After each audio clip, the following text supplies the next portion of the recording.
it's an easier course for us in our lives. We more or less want to have these calm waters and have a more balanced idea of ourselves and our emotions and our relationships. But oftentimes we feel like in life we're actually going crazy because the outside world comes into our little inner perfect environment, and we may get jostled on the bus, we may have an argument with someone, and it really forces us to just feel like we're a little insane. And so what happens is we disjoint our mind into little pieces. And so part of putting the pieces back together is what this presentation is going to talk about. And so, excuse me, we want to have a peaceful mind. We want to have those pieces together into one shape. One of the ways we can do that is getting enough sleep, but other ways that we can balance ourselves and create balance for our minds and in our life is through both yoga and meditation. So one thought to consider is that patience is a reflection of a peaceful mind. And a peaceful mind it allows us to be able to cope with whenever there's difficulty or whenever there's a situation. By coming from a place of peace, we're able to adequately deal with that situation instead of reacting or responding through anger and having the situation continue to spiral out of control. That's one of the reasons why we want to focus on creating peace. But then we are always asking, how are we going to create peace? Frequently, the research says that we can exercise because exercise creates endorphins in our mind, and endorphins make us happy. But do they really make us peaceful? Because oftentimes I know when I'm exercising, I'm angry about something, and by the time I finish exercising, I feel more peace, but it doesn't last that long. Yes, I am happy, yes, I have peace in the moment, but it's not something that is lasting or ongoing. And so we have to consider what something else might be that we can do to create this sense of peace. And so yoga is one of the things that research shows can help us create a sense of peace. But oftentimes when we think of yoga, we think of these sorts of positions.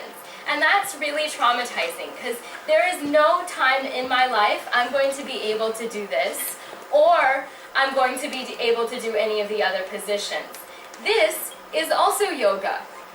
And this is a lot more like what I prefer to do on an everyday basis, because oftentimes I do want to cuddle up in the child's pose and just retreat from the world. So if we reconceptualize our idea of what yoga is, it allows us to practice in very meaningful ways.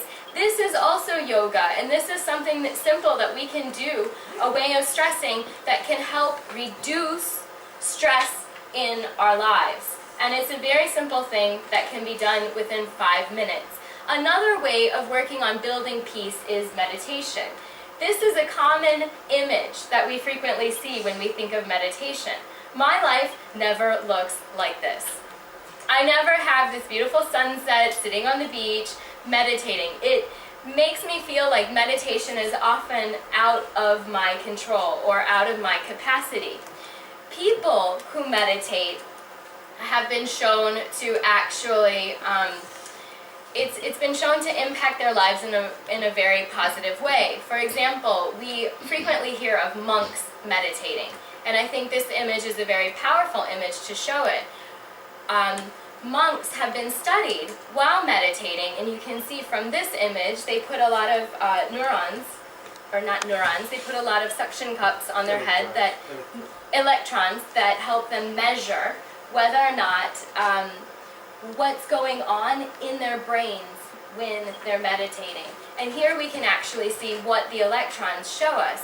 When the monks are meditating, it's not a huge difference, but there is an impact in the amount of stuff going on inside their head. So there's a lot more happening. Soldiers are also learning to meditate. And this is one of the things that the US government is doing because they come back from wars and they have what we call PTSD.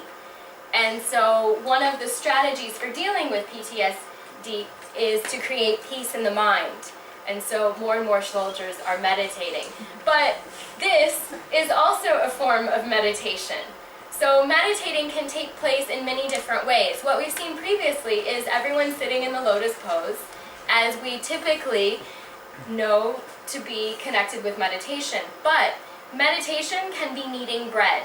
Meditation can be just taking 3 minutes out of your day when you're feeling really, really small and insignificant to sit at your desk, wherever it is, close your eyes, and just try to focus your mind. Try to bring peace to your thoughts and make more balance.